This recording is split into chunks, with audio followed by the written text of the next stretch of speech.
राधे राधे दोस्तों, आज हम आपको सुनाएंगे 13 का 3 की अनोखी कहानी।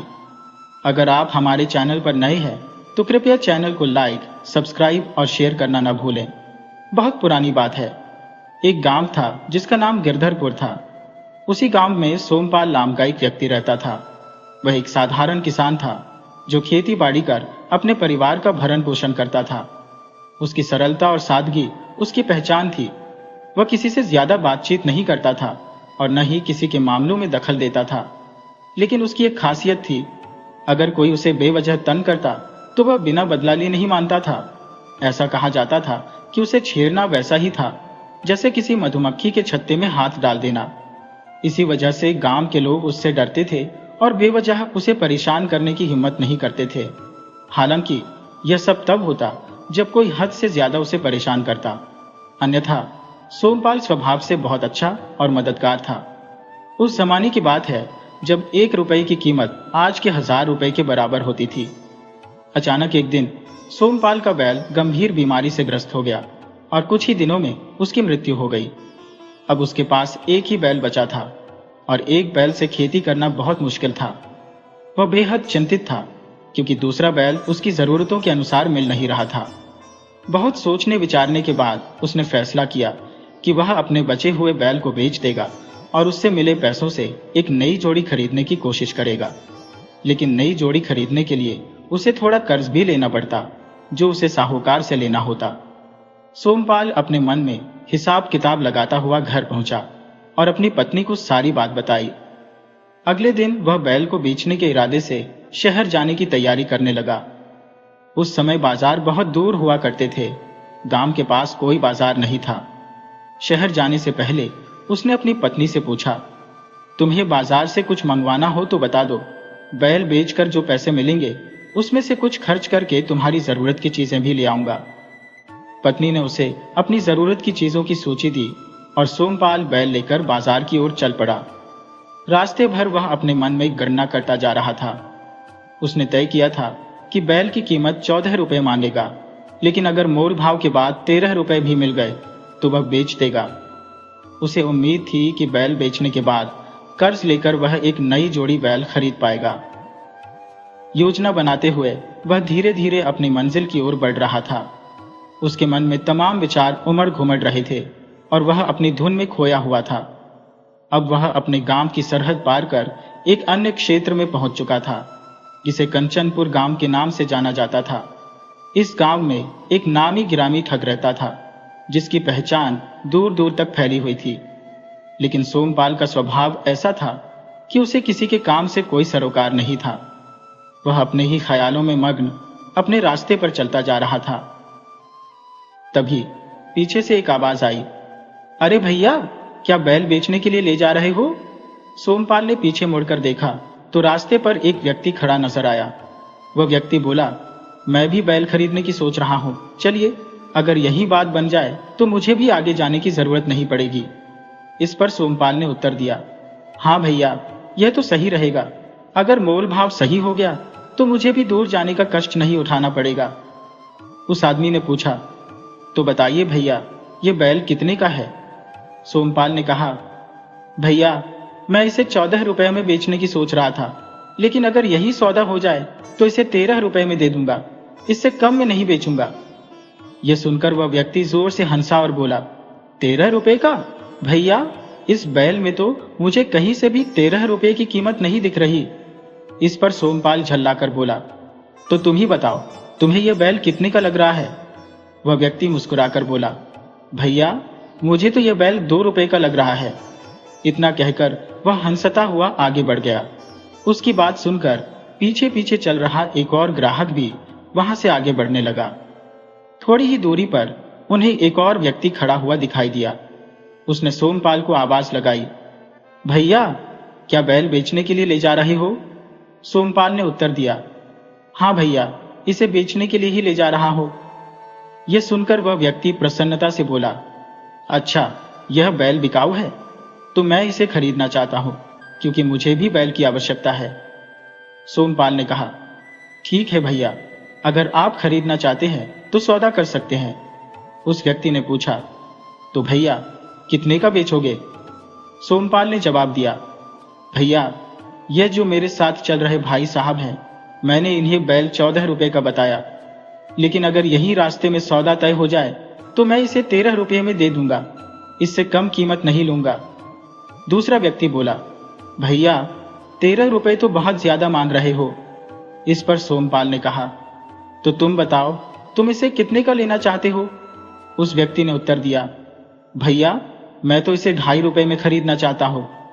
ये सुनकर सोमपाल खींच कर बोला, भैया, 2.5 रुपये में कहीं बैल मिलता है? इतना कहकर वह आगे बढ़ गया, लेकिन दूसरा व्यक्ति भी उसके पीछे पीछे चलने लगा।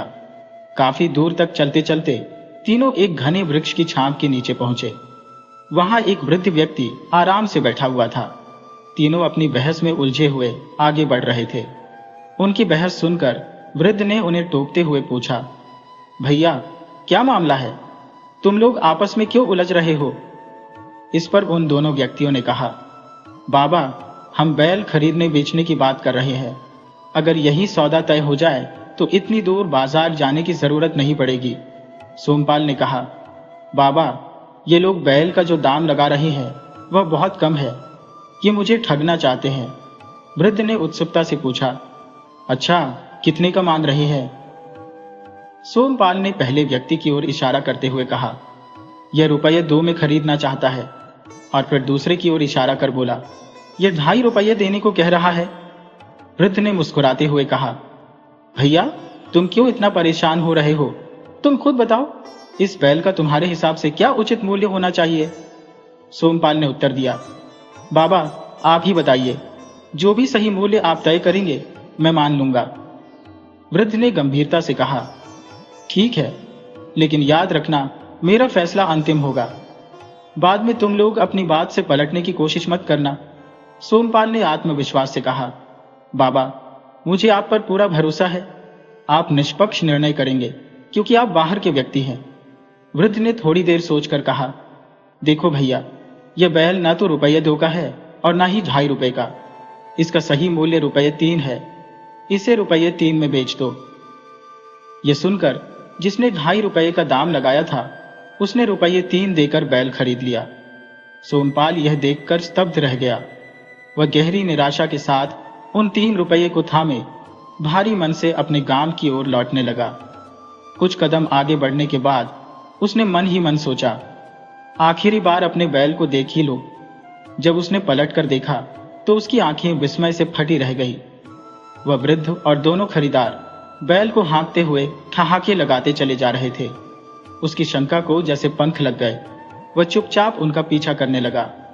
पीछा करते करते वह गांव के बाहर एक जर्जर झोपड़ी तक जा पहुंचा। तीनों ने बैल को झोपड़ी के बाहर बांध दिया और अंदर जाकर जोर जोर से ठहाके लगाकर बातें करने लगे। उनकी बातें सुनकर उसे समझ आ गया कि वह ठगी का शिकार हो चुका है। दरअसल ये तीनों चंदनपुरी के कुख्यात ठग थे।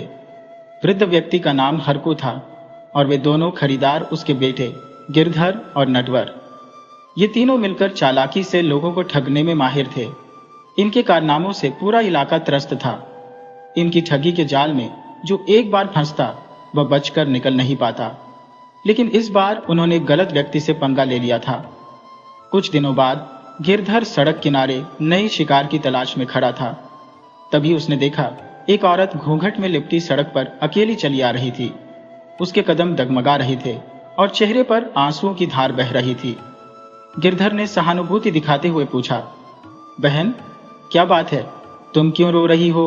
औरत ने सिसकते हुए कहा, मेरे पति ने मुझे घर से निकाल दिया, अब मैं कहां जाऊं? उसने दूसरी शादी कर ली है और मुझे अकेला छोड़ दिया है।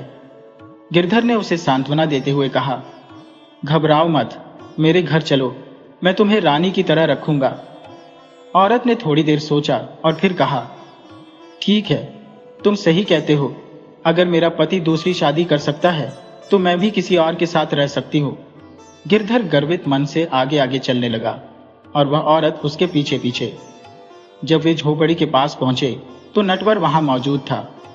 नटवर ने उस औरत को देखते ही चौंकते हुए पूछा, गिरधर, ये कौन है? गिरधर थोड़े आक्रोशित स्वर में बोला, भैया, ये मेरी पत्नी है, तुम्हारी छोटी बहू है और कौन होगी? नटवर ने हैरानी में पूछा, तुम्हारी पत्नी ये कहां से आ गई? गिरधर ने उत्तर दिया, यह बेचारा अबला है, इसके पति ने इसे घर से बाहर निकाल दिया। मैंने इससे विवाह करने का वचन दिया है, तो यह मेरी पत्नी हुई या नहीं, तुम्हारी भाभी हुई या नहीं? नटवर यह सुनकर झुंझलाते हुए बोला, अरे मूर्ख, तुझे मेरी जरा भी परवाह नहीं है। मैं तुझसे बड़ा हूं, तेरा तो विवाह फिर भी हो जाएगा, पर मेरा कौन करेगा, इसलिए इससे विवाह मैं करूंगा। गिरधर को यह सुनकर बहुत गुस्सा आया। इतने में हरकू आ गया। उसने दोनों बेटों को झगड़ते देखा तो चिल्लाते हुए पूछा, यह क्या तमाशा हो रहा है? तभी उसकी नजर उस स्त्री पर पड़ी जो घूंघट में बैठी थी। उसे देखते ही उसकी आंखों में चमक आ गई। मन ही मन उसने सोचा, लगता है मेरे बेटे ने कोई बड़ा हाथ मारा है।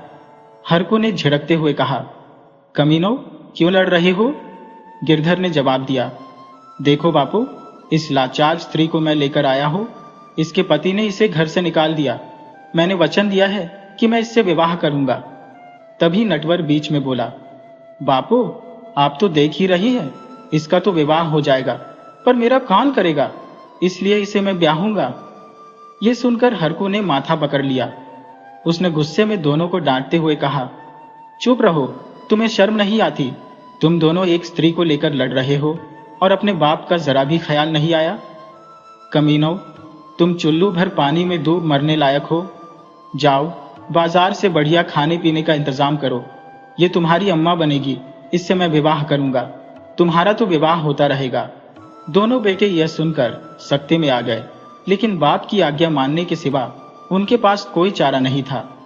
उन्होंने चुपचाप सिर झुका लिया। हरकू ने कुछ पैसे निकालकर उन्हें आदेश दिया, जाओ, बाजार से अच्छे अच्छे सामान लेकर आओ। तभी स्त्री ने हिचकिचाते हुए कहा, नहीं, मुझे कुछ अच्छा नहीं लगता, लेकिन मुझे खड़ी बहुत पसंद है। हरकू ने हामी भरते हुए कहा, ठीक है, दही और खाने पीने का सामान ले आओ। दोनों बेटों को बाजार भेज दिया गया। बाजार दूर था, जिससे यह तय था कि वे 4-5 घंटे तक वापस नहीं आ पाएंगे। इस बीच स्त्री नजाकत से झोपड़ी के अंदर आ गई। उसने उसके कंधे पर बड़ी ममता से हाथ रखा और बोला, रानी, अब तो जरा अपना चेहरा दिखा दो। लेकिन अगले ही क्षण जैसे कयामत बरस पड़ी। स्त्री ने गजब की तेजी दिखाते हुए हरकू को जमीन पर पटक दिया और उसकी छाती पर चढ़कर बैठ गई। फिर बिना रुके लोहे जैसे मुक्कों से उसकी धुनाई करने लगी।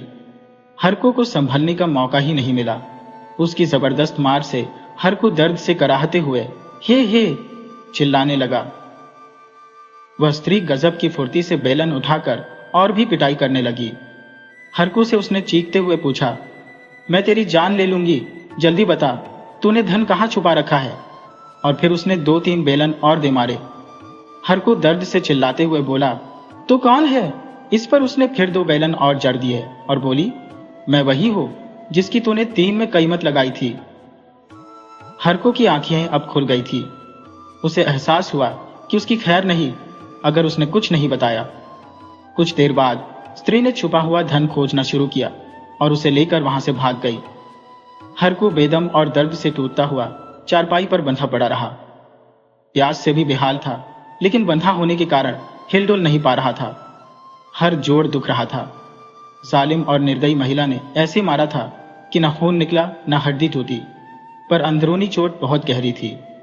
4-5 घंटे बाद नटवर और गिरधर वापस लौटे। झोपड़ी के बाहर से पुकारा, अम्मा, ओ अम्मा, बापू, ओ बापू, लेकिन कोई जवाब नहीं आया। जब वे अंदर घुसे तो देखा कि बापू चारपाई पर बंधा पड़ा कराह रहा था। दोनों ने पूछा, क्या हुआ बापू, अम्मा कहाँ है? हरकू ने गुस्से में बड़बड़ाना शुरू कर दिया, अरे भाड़ में गई तेरी अम्मा, वह कोई अम्मा नहीं थी। 3 रुपए में जिसे लिया था वही बदल कर आई थी। उसने बदला लेने के लिए यह सब किया। मेरा सारा सामान लूट ले गई और देखो मेरी क्या हालत कर दी है। उन दोनों ने देखा कि हरकू सचमुच बहुत बुरी हालत में था। चिंता में पड़ गए और पूछा, क्या करें बापू? हरकू चिल्लाते हुए बोला, अरे पहले मेरी दवा दारू का इंतजाम करो, कमबख्तों, जाओ। दोनों ने जल्दी से दवाई का प्रबंध किया, लेकिन हालत में बहुत सुधार नहीं हुआ। हरकू की यही हालत 2-3 दिन रही और फिर धीरे धीरे कुछ सुधार आया। बाहर से आवाज गूंजी, टूटे फूटे गहरे घावों और पुरानी पीड़ा के रोगियों के लिए रामबाण दवा। हरकू झोपड़ी में कराहते हुए पड़ा था। उसने नटवर और गिरधर को आवाज दी, जाओ बेटा, देखो कोई हकीम आया है, उसे बुलाकर लाओ। दोनों तुरंत दौड़ पड़े। उन्होंने हकीम से विनती की, हमारे बापू की तबीयत बहुत खराब है, कृपया चलकर उन्हें देख लीजिए। हकीम उनके साथ झोपड़ी में आ गया। उसने हरकू को गौर से देखा और कहा, यह तो गहरी चोटें लगने का मामला है। फिर हरकू के शरीर पर अलग अलग जगह हाथ रखकर बोला, यहां दर्द हो रहा होगा? हरकू कराहते हुए बोला, हाँ हकीम साहब, यहां भी बहुत दर्द है। हरकू ने अपने बेटों की ओर देखते हुए कहा, हकीम साहब बड़े अनुभवी हैं, उन्होंने बिना पूछे ही समझ लिया कि कहाँ चोट लगी है। हकीम ने कहा, मैं इसका इलाज कर दूंगा, लेकिन इसके लिए मुझे खास तेल तैयार करना पड़ेगा। ऐसा कहकर उसने अपनी पेटी खोली और उसमें से कई तरह की जड़ी बूटियां निकालने लगा। हकीम ने नटवर और गिरधर से कहा, इनकी हालत गंभीर है, कुछ सामग्री मेरे पास नहीं है, तुम्हें बाजार से लानी पड़ेगी। गिरधर ने कहा, ठीक है हकीम जी, आप लिख कर दे दीजिए। हकीम ने जड़ी बूटियों की सूची तैयार की। गिरधर सूची लेकर बाजार चला गया। थोड़ी देर बाद हकीम ने बूटी पीसनी शुरू की, लेकिन उसके माथे पर चिंता की लकीरें उभर आई। नटवर ने पूछा, क्या हुआ वैद्य जी? हकीम बोला, बुढ़ापा आ गया है बेटा, कुछ कुछ भूल जाता हो। एक बूटी और चाहिए, लेकिन नाम याद नहीं आ रहा। नटवर बोला, कोई बात नहीं बाबा, आप नाम लिख दीजिए, मैं लेकर आता हूं। हकीम ने पर्ची पर नाम लिखा और नटवर बाजार के लिए निकल गया। हकीम ने दावा तैयार करना शुरू किया। तभी उसने इमाम दस्ते को किनारे रख दिया और अचानक हरकू की छाती पर चढ़कर बैठ गया। उसने पूछा, यहां सबसे ज्यादा दर्द हो रहा है, सही कह रहा हूं ना? फिर 2 घूंसे दे मारे। हरकू का दम घुटने लगा, उसकी सांसें अटक गईं। हरकू को अब शक हुआ। उसने कांपती आवाज में पूछा, तू कौन है? हकीम ने तीखी नजर से देखते हुए कहा, मैं वही हूं जिसका तूने 3 रुपए में सौदा किया था। अब जल्दी से बता, तूने धन कहां छुपा रखा है? हरकू ने डरते हुए कहा, मुझे मत मारो, मैं सब बता देता हूं। जो चूल्हा है उसके पास मिट्टी में धन गड़ा हुआ है। हकीम ने फुर्ती से हरकू को रस्सियों से कसकर बांधा और उसे झोपड़ी के कोने में पटक दिया। इसके बाद उसने चूल्हे के पास मिट्टी खोदकर वहां से छुपा हुआ धन निकाल लिया। फिर वह हरकू के पास आया और घुर्राते हुए बोला, और कहां छुपा रखा है, जल्दी बता। हरकू दर्द और डर से तड़प उठा। हकीम ने फिर से 2-3 थप्पड़ उसके गालों पर जड़ दिए।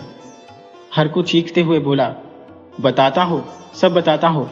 आंगन में जो अलमारी रखी है उसके नीचे भी धन गड़ा हुआ है। हकीम ने हरकू के घर के अलग अलग हिस्सों से सारे धन को समेट लिया। फिर उसने उस धन को बोरियों में भरकर कुएं के पास रखा। हरकू के मुंह में कपड़ा ठूंस दिया और उसे रस्सियों से बांधकर कुएं की चरखी पर लटका दिया। इसके बाद वह वहां से चुपचाप भाग निकला। जब गिरधर और नटवर बाजार से जड़ी बूटियां लेकर लौटे तो उन्होंने देखा कि पूरा घर अस्त व्यस्त था, जैसे किसी ने हर चीज को खोदकर उलट पलट कर दिया हो। हकीम का कहीं कोई अता पता नहीं था। नटवर ने घबराकर पुकारा, बापू, बापू, कहां हो? लेकिन कोई जवाब नहीं मिला। गर्मी से बेहाल और प्यासे गिरधर ने पानी लाने का सोचा और कुएं की ओर बढ़ा। जब उसने कुएं के भीतर झांका तो आवाज आई, मुझे निकालो। गिरधर ने देखा कि हरकू कुएं में झूल रहा था। वह फौरन कुएं में रस्सी डालकर हरकू को बाहर खींच लाया। हरकू के मुंह से कपड़ा निकाला गया और उसके हाथ पैर खोले गए।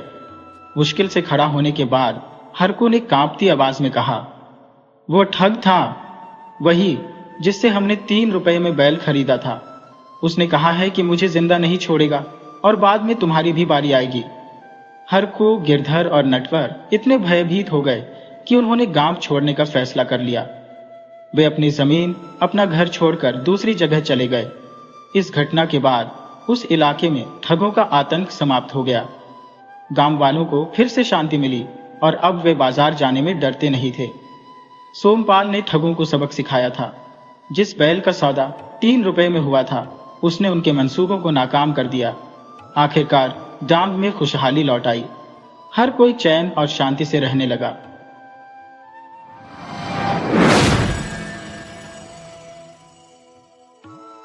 बहुत समय पूर्व की बात है। एक छोटे से गांव में एक ब्राह्मण निवास करता था। उसका जीवन अकेलेपन से भरा हुआ था, न विवाह न कोई परिवार। वह प्रायः सोचता था कि ईश्वर की कृपा से उसका विवाह न होना उसके लिए एक वरदान है। गृहस्थ जीवन की उलझनों और बंधनों से मुक्त होकर उसने अपने मन में यह निश्चय किया कि अब उसे मोक्ष की ओर बढ़ना चाहिए। अपने इस निर्णय के साथ वह अपना घर त्याग कर संन्यास की ओर प्रवृत्त हो गया। धीरे धीरे वह एक तपस्वी बन गया और कठोर तपस्या में लीन हो गया। संसार की हर सुख सुविधा और मोह माया से दूरी बनाकर उसने अपना ध्यान केवल ईश्वर में केंद्रित कर लिया। कई कई दिनों तक उसने अन्न तक नहीं ग्रहण किया, केवल जल पर अपना जीवन निर्वाह करता रहा। उसकी यह असाधारण तपस्या इतनी प्रबल थी कि स्वयं इंद्रदेव का सिंहासन डोलने लगा। देवराज इंद्र भयभीत हो उठे। उन्होंने नारद मुनि को बुलाकर अपनी चिंता व्यक्त की और बोले, हे मुनिवर, यह कैसा विचित्र समय है। मेरा सिंहासन हिलने का कारण क्या है? क्या कोई तपस्वी मेरी शक्ति को चुनौती दे रहा है? नारद मुनि ने इंद्रदेव की बात सुनकर उत्तर दिया, हे देवराज, जूनागढ़ में एक तपस्वी अत्यंत कठिन साधना कर रहा है। उसकी तपस्या इतनी प्रबल है कि वह स्वर्गलोक पर भी अधिकार प्राप्त कर सकता है। इंद्रदेव यह सुनकर अत्यधिक चिंतित हो गए। उन्होंने नारद मुनि से निवेदन किया, हे मुनिवर, यदि वह तपस्वी मेरे सिंहासन पर अधिकार कर लेता है तो यह देवताओं के लिए घोर आपदा होगी। हमें तुरंत कुछ उपाय करना होगा। नारद मुनि ने उन्हें साहस बंधाते हुए सलाह दी, हे देवराज, कोई भी कार्य भय से नहीं होता। आपको बुद्धिमानी और धैर्य से कार्य करना होगा। इंद्रदेव ने नारद मुनि के जाने के पश्चात गहराई से विचार किया। उन्होंने निश्चय किया कि किसी अप्सरा की सहायता से उस तपस्वी की तपस्या को भंग करना ही एकमात्र उपाय है। उन्होंने एक अत्यंत सुंदर और चतुर अप्सरा को बुलाकर कहा, हे सुंदरी, जूनागढ़ में एक तपस्वी अपनी कठोर साधना से मेरे सिंहासन को चुनौती दे रहा है। तुम अपने आकर्षण और कौशल से उसकी तपस्या को खंडित करो। उसे मोह के जाल में फंसाकर उसकी साधना को समाप्त करो। इंद्रदेव के आदेश का पालन करते हुए अप्सरा अपने समूह के सहचर्यों के साथ उस स्थान पर पहुंची जहां तपस्वी गहन तपस्या में लीन था। उसने अपनी दिव्य माया से वहां एक अनुपम उपवन और निर्मल सरोवर की रचना कर दी। सरोवर कमल के मनमोहक पुष्पों से सजा हुआ था, जिन पर मधुर गूंजन करते भंवरे मंडरा रहे थे। वातावरण को और भी आकर्षक बनाने के लिए उपवन में संगीत की मधुर ध्वनियां गूंजने लगी। अप्सरा और उसके साथी वाद्य यंत्र बजाने लगे और अप्सरा ने पंचम स्वर में ऐसा मनोहर गीत गाया कि पूरा उपवन उसकी गूंज से भर गया। तपस्वी, जो समाधि में पूरी तरह लीन था, उस मनोहारी संगीत से विचलित हो गया।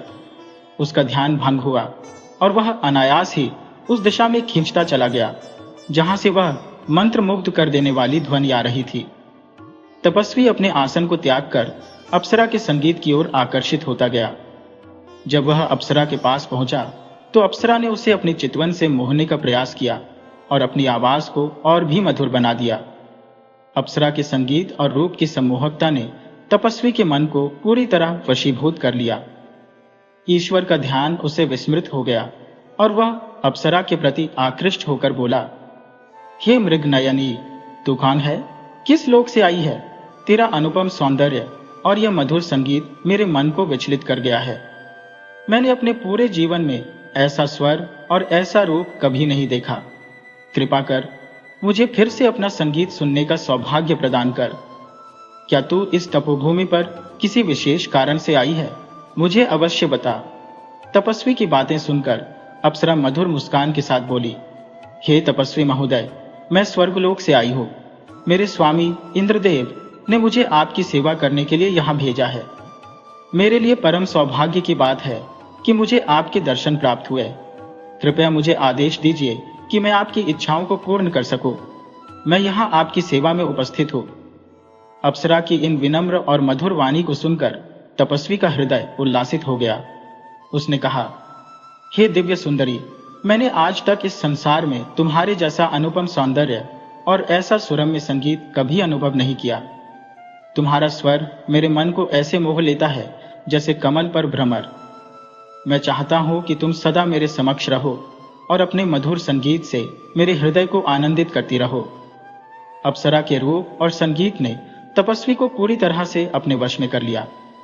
वह अपनी तपस्या और ईश्वर ध्यान को विस्मृत कर अब केवल अप्सरा की मोहकता में डूब चुका था। तपस्वी की बात सुनकर अप्सरा ने कहा, आप तपस्वी हैं, आपकी इच्छाओं की पूर्ति करना मेरा परम धर्म है। आपकी आज्ञा का पालन करना मेरा कर्तव्य है।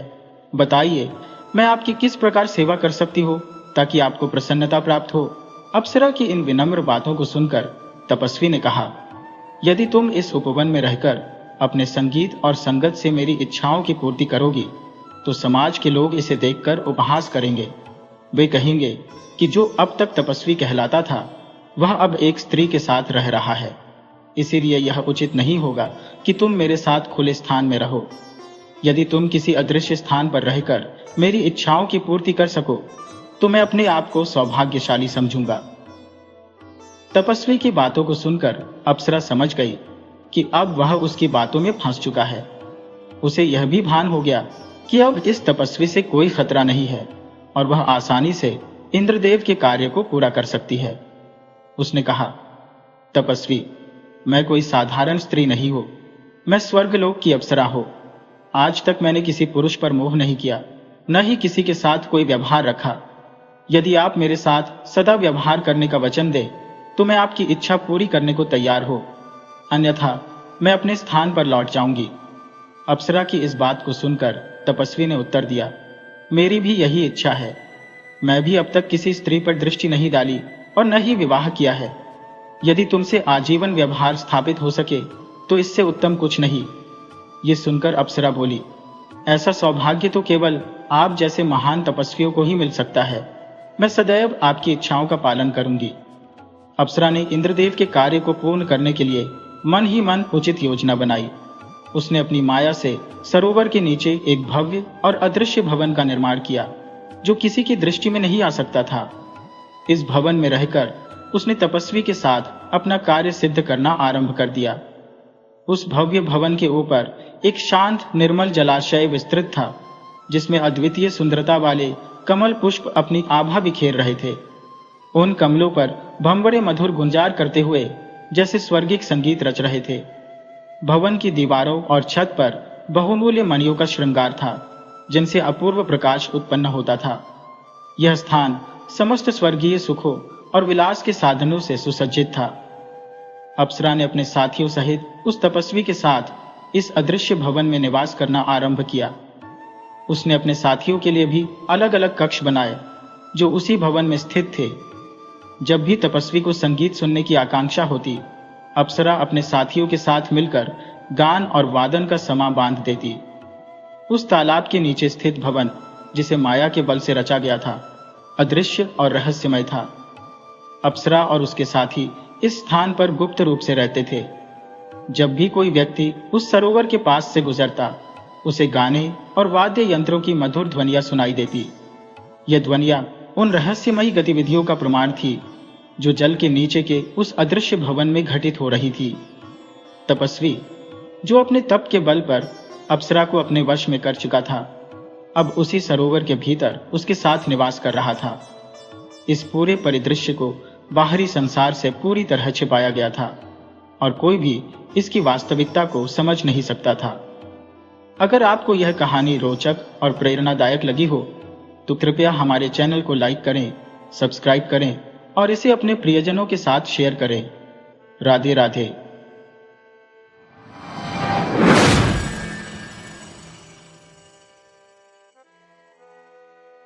राजस्थान के एक दूरस्थ और छोटे से गांव में रेवती नाम की एक किशोरी निवास करती थी। उसकी उम्र केवल 15 वर्ष थी और वह अत्यंत निर्धन परिवार से संबंध रखती थी।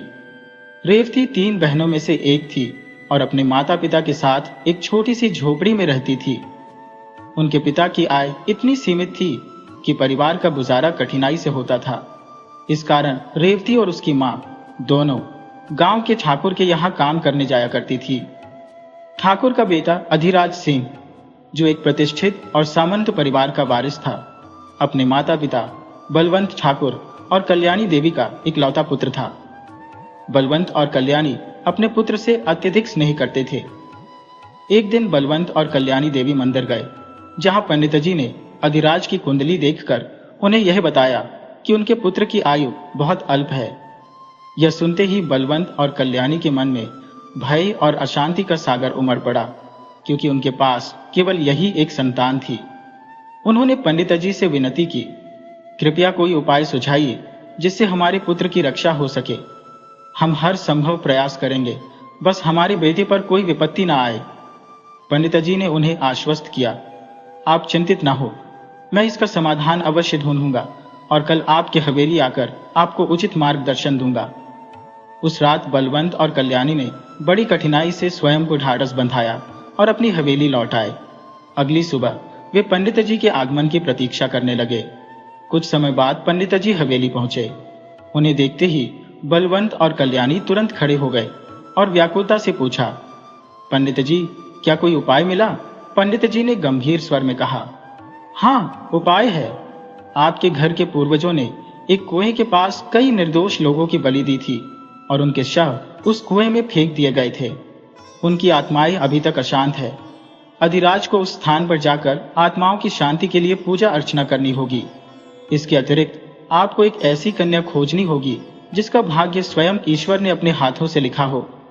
वही कन्या आपके पुत्र को अपने भाग्य के प्रभाव से जीवित रखने में सक्षम होगी। पंडित जी की बात सुनकर बलवंत और कल्याणी के मन में थोड़ी राहत तो हुई, लेकिन साथ ही यह चिंता भी घर कर गई कि ऐसी भाग्यशाली कन्या को ढूंढना अत्यंत कठिन होगा। कल्याणी ने आशंकित होकर पूछा, लेकिन वह लड़की कौन होगी? उसे कैसे पहचाना जाएगा? पंडित जी ने गंभीरता से उत्तर दिया, शांति पूजन के पश्चात जब आप हवेली लौटेंगी, जो लड़की सबसे पहले आपके सामने आएगी वही ईश्वर द्वारा चयनित कन्या होगी। वही अधिराज ठाकुर की आयु को संकट से मुक्त कर सकती है। जिन आत्माओं को कुएं में डाला गया था, उनकी अशांति ही अधिराज पर श्राप बनकर मंडरा रही है। पूजन के माध्यम से वे आत्माएं शांति प्राप्त करेंगी और अधिराज को उस कन्या के साथ जोड़ देंगी, जिसके भाग्य से उनका जीवन सुरक्षित रहेगा। बलवंत और कल्याणी ने एक स्वर में कहा, पंडित जी, जो भी उचित हो आप कीजिए। हमारा पुत्र हर हाल में सुरक्षित रहना चाहिए। बलवंत ने दृढ़ता से कहा, यह शांति पूजन हम कल ही संपन्न करवाएंगे। आप चिंता न करें, सभी व्यवस्थाएं हम संभाल लेंगे। समय बर्बाद किए बिना पूजा प्रारंभ करें। पंडित जी सहमति जताते हुए बोले, ठीक है ठाकुर साहब, मैं कल प्रातः सभी तैयारियां सुनिश्चित करूंगा। सांझ का समय हो चला था। अधिराज जब घर पहुंचे तो उन्होंने अपनी मां को गहन चिंता में डूबा पाया। उन्होंने चिंतित स्वर में पूछा, मां, क्या हुआ? आप इतनी परेशान क्यों दिख रही हैं? कल्याणी ने अधिराज को समस्त बातें बताई, लेकिन अधिराज, जो कि पढ़े लिखे और तर्कशील व्यक्ति थे, इस पूरी घटना को अंधविश्वास मानने लगे। उन्होंने कहा, मां, यह सब पुरानी रूढ़ियों और अंधविश्वास का हिस्सा है। हमें इन बातों पर ध्यान नहीं देना चाहिए। बलवंत ठाकुर ने अपने पुत्र को समझाते हुए कहा, बेटा, यह हमारे कुल के इकलौते वारिस की जीवन मृत्यु का प्रश्न है। तुमसे विनती है कि कल शांति पूजन में सम्मिलित हो जाओ। पिता के आग्रह को अधिराज टाल नहीं सके, क्योंकि वे अपने पिता का बहुत आदर करते थे। अंततः उन्होंने चुपचाप पूजा में भाग लेने का निर्णय कर लिया। अगले दिन सायंकाल पंडित जी ने हवेली में आकर पूजा की तैयारी शुरू कर दी। बलवंत ठाकुर के 3 भाई और 3 भाभियां भी पूजा में सम्मिलित हुए। इस परिवार में हर एक भाई की केवल एक ही पुत्री थी, जबकि अधिराज घर का एकमात्र पुत्र था। इस कारण अधिराज पूरे परिवार का लाडला और आशा का केंद्र था। पूजा के लिए सभी कुएं के पास पहुंचे। वातावरण में एक गंभीरता और आध्यात्मिकता का मिश्रण महसूस हो रहा था। इस अनुष्ठान के साथ अधिराज के भाग्य और जीवन की डोर एक अनजानी कन्या के भाग्य से बंधने वाली थी। सब लोग कुएं के पास पूजा संपन्न करके अपने अपने घरों की ओर लौटने लगे। तभी मार्ग में अचानक रेवती दौड़ती हुई अधिराज और उनके परिवार की गाड़ी के सामने आ खड़ी हुई। अधिराज ने तुरंत गाड़ी रोकी। कल्याणी देवी जल्दी से गाड़ी से उतरी। रेवती को सहारा देते हुए पूछा, बेटी, कहीं चोट तो नहीं लगी? रेवती ने विनम्र स्वर में कहा, नहीं मालकिन, मैं पूरी तरह ठीक हूं। कृपया क्षमा करें, मेरी गलती थी जो आपकी गाड़ी के सामने आ गई। कल्याणी ने मुस्कुराते हुए कहा, कोई बात नहीं, अब तुम घर जाओ। रेवती ने हाथ जोड़कर अभिवादन किया और अपने घर की ओर बढ़ गई। गाड़ी में लौटते ही कल्याणी ने बलवंत ठाकुर से कहा, आपने उस लड़की को जाने कैसे दिया? क्या आपने पंडित जी की बात नहीं सुनी थी? वही लड़की अधिराज के जीवन की रक्षक है। बलवंत ठाकुर ने गुस्से में कहा, क्या तुम पागल हो? उस साधारण लड़की से हमारे राजकुमार जैसे बेटे का विवाह होगा? ऐसा कभी नहीं होगा। कल्याणी देवी बलवंत की यह बात सुनकर क्षुब्ध हो गईं और पूरे घर वालों को यह बात बताने चली गईं। उन्होंने सबको समझाया। पंडित जी ने स्पष्ट कहा था कि वापसी में जो लड़की सबसे पहले मिलेगी वही अधिराज के लिए उपयुक्त वधू है। कल्याणी की बात सुनकर घर के सभी लोग चिंतित हो उठे। बलवंत के तीनों भाई एक स्वर में कहने लगे, भाई साहब, तुरंत उस लड़की को ढूंढ कर लाओ और अधिराज का विवाह उससे करवा दो। बलवंत ने पहले मना किया, लेकिन भाइयों के अत्यधिक दबाव और पंडित जी की बात को ध्यान में रखते हुए वे मान गए। उन्होंने रेवती और उसके परिवार का पता लगाया और उनसे मिलने गए। जब बलवंत ठाकुर रेवती के घर पहुंचे तो उन्होंने देखा कि परिवार अत्यंत दयनीय स्थिति में जीवनयापन कर रहा था। घर के लोग मुश्किल से 2 वक्त का खाना जुटा पा रहे थे। बलवंत ठाकुर ने गंभीर स्वर में रेवती के माता पिता से कहा, हम चाहते हैं कि आपकी बड़ी बेटी से हमारे बेटे का विवाह हो, लेकिन एक शर्त है, किसी को भी यह मालूम नहीं होना चाहिए कि आप उसके माता पिता हैं। रेवती की मां ने घबराकर कहा, लेकिन ठाकुर साहब, बलवंत ने उनकी बात बीच में काटते हुए कहा, हम तुम्हें बदले में 50,000 रुपये देंगे। तुम्हारी आर्थिक स्थिति देखते हुए यह प्रस्ताव तुम्हारे लिए लाभदायक होगा। हमें लगता है कि तुम्हें पैसों की सख्त जरूरत है। रेवती के माता पिता असमंजस में पड़ गए। बलवंत ठाकुर की बात सुनते ही रेवती के पिता के मन में लालच का अंकुर फूट पड़ा। वे सहज ही प्रस्ताव स्वीकार करते हुए बोले, यह तो हमारे लिए सौभाग्य की बात है। रेवती का विवाह एक समृद्ध घर में हो रहा है और हमें भी कुछ धनराशि प्राप्त हो रही है। इससे हमारी आर्थिक स्थिति में सुधार हो सकेगा और हम नया जीवन आरंभ कर पाएंगे। रेवती की मां, जो भीतर से व्यथित थी, अपने पति की बातों को सुनकर मौन हो गई। अंततः उन्होंने भारी मन से अपनी बेटी को बलवंत ठाकुर के साथ भेज दिया। हवेली पहुंचते ही रेवती ने भव्यता और वैभव का अद्भुत दृश्य देखा।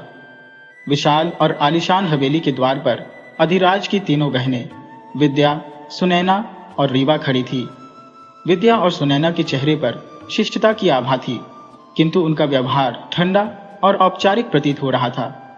वहीं रीवा का स्वभाव अत्यंत सौम्य और स्नेहपूर्ण था। रेवती, जो स्वाभाविक रूप से अत्यंत सुंदर थी, अपनी सादगी और मासूमियत के कारण अलग नजर आ रही थी। उसका साधारण पहनावा और ग्रामीण पृष्ठभूमि उसे हवेली की भव्यता के बीच अनमेल बना रहे थे।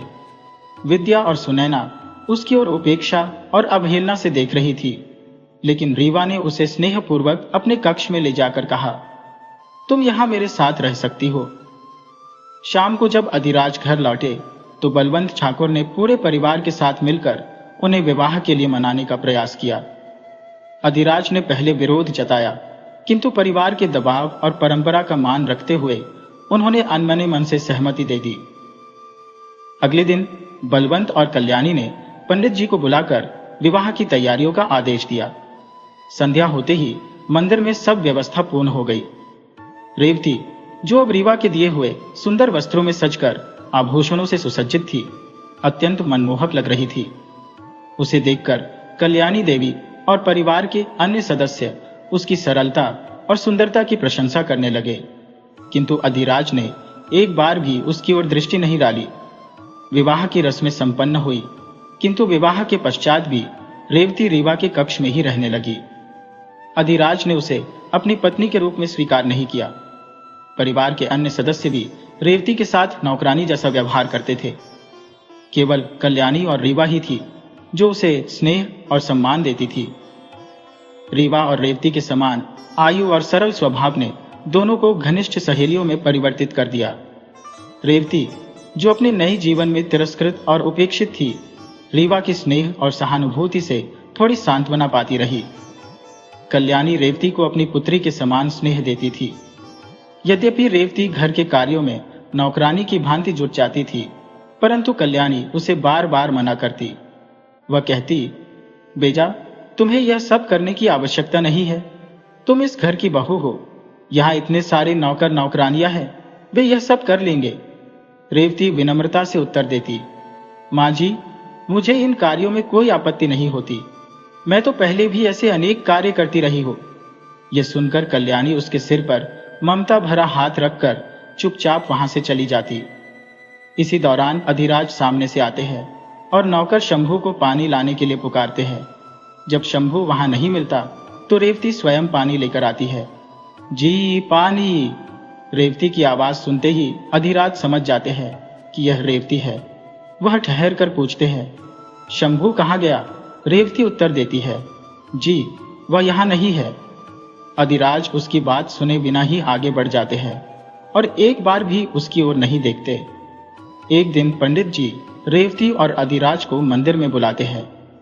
वहां पहुंचकर रेवती को यह ज्ञात होता है कि अधिराज ने उससे विवाह क्यों किया था और यह साथ उनके जीवन में कितना आवश्यक है।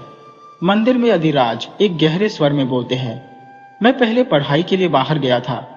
तभी मैं एक युवती से प्रेम करने लगा था और उससे विवाह करना चाहता था। वह युवती पास के शहर के ठाकुर परिवार से है। उनका नाम शिवन्या सिंह राजपूत है। लेकिन मेरे परिवार ने कुछ अंधविश्वास के कारण मुझसे तुम्हारा विवाह करवा दिया। रेवती ने सहजता से उत्तर दिया, जी। अधिराज ने अपनी बात जारी रखते हुए कहा, मैं शिवन्या से विवाह तो नहीं कर सकता, लेकिन तुम्हारे साथ न्याय करना भी मेरे लिए कठिन है। मैं तुम्हें कभी वह प्रेम नहीं दे पाऊंगा जो तुमसे अपेक्षित है। रेवती ने अपनी बात दृढ़ता से रखी, आप उनसे विवाह कर लीजिए, मैं यही रहूंगी। मेरे पास लौटने का कोई स्थान नहीं है और मैं यह वादा करती हूं कि आपकी शादी में मेरी वजह से कोई बाधा नहीं आएगी। मैं आपके और आपकी पत्नी के जीवन में कभी कोई कठिनाई नहीं आने दूंगी। रेवती की इन बातों को सुनकर अधिराज पहली बार उसकी ओर ध्यान से देखने लगे। रेवती ने एक हल्की मुस्कान के साथ कहा, ठाकुर साहब, मैंने तो बस 7वीं कक्षा तक पढ़ाई की है, वह भी जबरदस्ती। सरकारी विद्यालय में जाती थी। पिछले कुछ वर्षों से तो मैं अपने पिता के साथ काम करके परिवार की मदद कर रही थी। अधिराज ने धीरे से कहा, ठीक है। घर लौटकर अधिराज ने यह सारी बात अपने परिवार को बताई। ये सुनकर कल्याणी गुस्से से लाल हो जाती है, लेकिन परिवार के बाकी सदस्य अधिराज की बातों से प्रसन्न चित्त दिखते हैं। कल्याणी देवी गंभीर स्वर में कहती है, लेकिन रेवती का क्या होगा? पहले ही उसके साथ अन्याय किया गया है। अधिराज उत्तर देते हैं, मां, रेवती को हमारी और शिवन्या की शादी से कोई आपत्ति नहीं है। मैंने उनसे बात की है और उन्होंने हमें अपना समर्थन दिया है। बदले में उन्हें कुछ नहीं चाहिए, परंतु मेरी इच्छा है कि रेवती की पढ़ाई विद्या, सुनैना और रीवा के साथ पूरी करवाई जाए। इसके बाद कल्याणी रेवती के पास जाती है और आहत स्वर में कहती है, बेटी, ये तुमने क्या कर दिया? तुमने अधिराज को दूसरी शादी की अनुमति क्यों दे दी? तुम्हारी उम्र तो अभी बहुत कम है। अपनी खुशी दूसरों के हाथ में क्यों सौंप दी? यह कहकर कल्याणी भारी मन से वहां से चली जाती है। कुछ दिनों बाद अधिराज और शिवन्या का विवाह संपन्न हो जाता है। विवाह के बाद शिवन्या रेवती से मिलने आती है। रेवती की सरलता और स्वाभाविक सुंदरता देखकर शिवन्या के मन में असुरक्षा की भावना उत्पन्न हो जाती है। शिवन्या भी ठाकुर परिवार की बेटी थी, इसलिए परिवार के बाकी सदस्य उसे भरपूर प्रेम देते थे। परंतु कल्याणी का झुकाव हमेशा रेवती की ओर रहता था, क्योंकि रेवती निष्कपट, सादगी से भरी लड़की थी। रेवती अपने अध्ययन में व्यस्त रहती और साथ ही घर के कामों में भी हाथ बटाती। इसके विपरीत शिवन्या को घर के कार्यों में कोई रुचि नहीं थी। समय बीतता गया। 3 वर्ष बीतने पर रेवती 18 वर्ष की हो गई और उसकी सुंदरता की चर्चा पूरे नगर में होने लगी। उसकी बुद्धिमत्ता और लगन ने उसे 10वीं कक्षा की परीक्षा में सर्वोच्च स्थान दिलाया। ये सुनकर कल्याणी और रीवा खुशी से फूले नहीं समाती। एक दिन शिवन्या अधिराज से कहती है, सुनिए जी, क्यों ना रेवती को शहर भेज दिया जाए आगे की पढ़ाई के लिए। वह अपने जीवन में बड़ी सफलता हासिल कर सकती है। आपने उसके परिणाम तो देखे ही है। अधिराज उत्तर देते हैं, लेकिन वह अकेली शहर में कैसे रहेगी? शिवन्या मुस्कुराते हुए कहती है, मैंने सारी व्यवस्थाएं करवा दी है, उसे कोई कठिनाई नहीं होगी। साथ में रीवा भी पढ़ाई के लिए जाएगी। अधिराज सहमति जताते हैं। ठीक है, पर हमें परिवार से चर्चा करनी होगी। उन्होंने परिवार के सामने इस विषय को रखा। परिवार ने इस प्रस्ताव पर विचार किया और अंततः रेवती और रीवा की उच्च शिक्षा के लिए सहमति दे दी। कल्याणी देवी रेवती के उच्च शिक्षा के सपने को साकार करने की बात सोचकर अपनी सहमति प्रदान कर देती है। रीवा के मन में उल्लास का सागर उमड़ पड़ता है, क्योंकि यही उसकी हार्दिक इच्छा थी। 2 दिन बाद भोर की हल्की रोशनी के साथ रीवा और रेवती शहर की ओर प्रस्थान के लिए तैयार हो जाती है। विदाई के समय घर के आंगन में एक अजीब सी खामोशी और भावना का मिश्रण पसर जाता है। दोनों बहनें सबका आशीर्वाद लेकर बाहर आती हैं, जहां धीराज उन्हें रेलवे स्टेशन छोड़ने के लिए खड़े रहते हैं। रीवा जल्दी से गाड़ी में बैठ जाती है, जबकि रेवती धीरे धीरे गाड़ी की ओर बढ़ रही होती है। तभी अचानक उसका पैर फिसल जाता है। वह गिरने ही वाली थी कि अधिराज उसे तत्परता से थाम लेते हैं। इस क्षण में पहली बार अधिराज की दृष्टि रेवती के चेहरे पर ठहर जाती है। रेवती की मासूमियत और अनुपम सौंदर्य उन्हें बांध लेती है। दोनों कुछ पलों के लिए एक दूसरे को देखते ही रह जाते हैं, जैसे समय ने थम जाने का निर्णय कर लिया हो। इतने में शिवन्या वहां आ जाती है। स्थिति को समझते हुए उसके भीतर ईर्ष्या की लहर दौड़ जाती है, परंतु वह अपने स्वर को शांत रखते हुए कहती है, अधिराज जाइए, वरना इन्हें स्टेशन पहुंचने में देर हो जाएगी। यह सुनते ही दोनों वास्तविकता में लौटते हैं और बिना कोई शब्द कहे गाड़ी में बैठ जाते हैं। गाड़ी स्टेशन की ओर चल पड़ती है। स्टेशन पहुंचने के बाद अधिराज दोनों बहनों का सामान ट्रेन तक ले जाते हैं और उन्हें विदाई देकर लौट आते हैं। वापसी के रास्ते में अधिराज के मन में रेवती की छवि गूंजती रहती है। वह सोचते हैं, मैंने अब तक इतनी आकर्षक और अद्वितीय लड़की कभी नहीं देखी, परंतु रेवती उनसे कोसों दूर जा चुकी थी। रेवती और रीवा का कॉलेज कोलकाता में था। वहां पहुंचकर दोनों अपने हॉस्टल में शिफ्ट हो जाती है। हॉस्टल का माहौल पूरी तरह से लड़कियों के लिए था, लेकिन कॉलेज में सह शिक्षा प्रणाली थी। पहले दिन जब रेवती और रीवा कॉलेज जाती है, तो रेवती के अप्रतिम सौंदर्य की चर्चा पूरे परिसर में फैल जाती है। हालांकि वेस्टर्न संस्कृति में रची बसी अधिकतर लड़कियां उनसे मित्रता नहीं करती, परंतु कुछ सहपाठियों से उनका परिचय हो जाता है। कॉलेज में आर्यन सिंघानिया नाम का एक लड़का था, जो रेवती से वरिष्ठ था। उसकी लोकप्रियता का आलम यह था कि लड़कियां उसके लिए पागल थी। एक दिन कॉलेज के गलियारे में रेवती जल्दी में दौड़ते हुए आर्यन से टकरा जाती है। लेट हो रही रेवती बिना कुछ कहे वहां से निकल जाती है। न तो उसने आर्यन को देखा और न ही आर्यन उसकी झलक ठीक से देख पाया। रेवती का इस तरह अनदेखा कर चले जाना आर्यन को अखरता है। उसके मन में प्रश्न उठता है, यह कौन है जो मुझे बिना महत्व दिए चली गई, क्योंकि आर्यन के लिए तो लड़कियां अपने क्लास तक छोड़ने को तैयार हो जाती थी। इतने में आर्यन का मित्र राहुल वहां आ गया। उसने मुस्कुराते हुए पूछा, क्या हुआ भाई, कहां खोए हुए हो? आर्यन अभी भी गुस्से में था। उसने झल्लाते हुए कहा, अरे वो जो लड़की अभी क्लास की तरफ जा रही थी, पता नहीं कौन है, मुझसे टकरा गई और एक बार पलटकर बात तक नहीं की। राहुल ने यह सुनते ही अपनी नजर घुमाई और देखा कि सफेद सलवार कमीज और लाल चुन्नी पहने एक लड़की क्लास में बैठी हुई है। उसने आर्यन से कहा, भाई शायद वही है। आर्यन ने तुरंत ध्यान से देखा और कपड़ों के रंग से पहचान लिया कि यही वही लड़की है। उसकी आंखें जैसे वहीं थम गई। वह बस उसे देखता ही रह गया। तभी कक्षा में अध्यापक आ गए और राहुल धीरे से उठकर वहां से निकल गया। कक्षा खत्म होने के बाद कॉलेज के बाहर बने चबूतरे पर आर्यन और राहुल जाकर बैठ गए। राहुल ने कहा, भाई चल क्लास में। वैसे भी सर हमें पसंद नहीं करते, ऊपर से तेरी वजह से मुझसे भी नाराज रहते हैं। तेरा दोस्त होना भी तो गुनाह है। लेकिन आर्यन कहीं और ही खोया हुआ था। उसका ध्यान अब भी उसी लड़की पर था जो सफेद कपड़ों में थी। आर्यन के पिताजी राजवीर सिंघानिया कॉलेज के प्रिंसिपल थे। आर्यन और उनके बीच बिल्कुल नहीं पटती थी। राजवीर को आर्यन का यूं मस्ती में रहना और जिंदगी को गंभीरता से न लेना बिल्कुल भी पसंद नहीं था। राजवीर को आर्यन के दोस्त भी नागवार गुजरते थे, खासकर राहुल। चबूतरे पर बैठे आर्यन का ध्यान तब टूटा जब उसने देखा कि रेवती और रीवा क्लास खत्म करके बाहर आ रही है। रीवा ने मुस्कुराते हुए कहा, देखो रेवती, वो लड़का कब से तुम्हें ही देखे जा रहा है। आखिर क्यों? रेवती ने उसकी ओर नजर डाली और पहचान गई। उसने कहा, अरे ये तो वही लड़का है जिससे हम सुबह टकरा गए थे। बहुत जल्दी में थी, इसलिए माफी भी नहीं मांग पाई। शायद इसलिए वो हमें देख रहा है।